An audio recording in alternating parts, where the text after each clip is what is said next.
Kaya kayo nag-a-assist sa mas? Opo. Wala, sa isa ko nagsisimba eh. Ay, ganun. Nandun ako para sa pang-apat. Ah, shih tzu siya, no?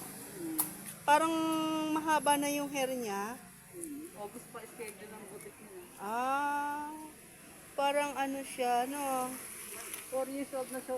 Princess type to kasi. Ah, may edad-edad na rin, ano? Pero hindi siya lumalaki, bossing, no? Hindi na. Yung ibang shih tzu malaki, diba? Malaki ng konti, siya At maliit. harap doon, harap doon. Hello!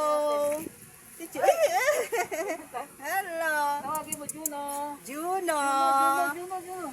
Juno, namamasyal ka, tama-tama, ano? Ah, Juno! Naghahanap na ako ng kapartner nito eh. Wala akong makita ng princess type doon eh. Babae. Ah. Lalaki kasi ito eh. Ah, lalaki. Eh, ang cute naman niya. Hello, Juno. Naghahanap ito na ba yung stag eh. Ah, naghahanap siya ng maaasawa. Ah. Anong pinapakain mo dito, bossing? Puro Telex at saka yung parang nabibili mga dental at saka yung pang-immune ba yun? Ah. May mga gamot to. Ay, may dadaan ata.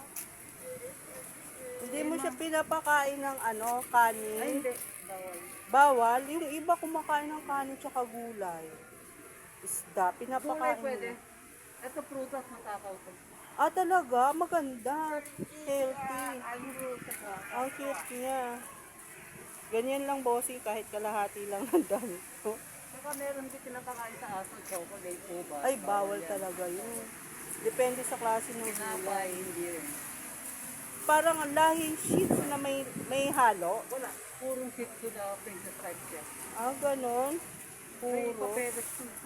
Ah, Nung binili ko may papeles. ayan talaga. Chuchuy! Ah.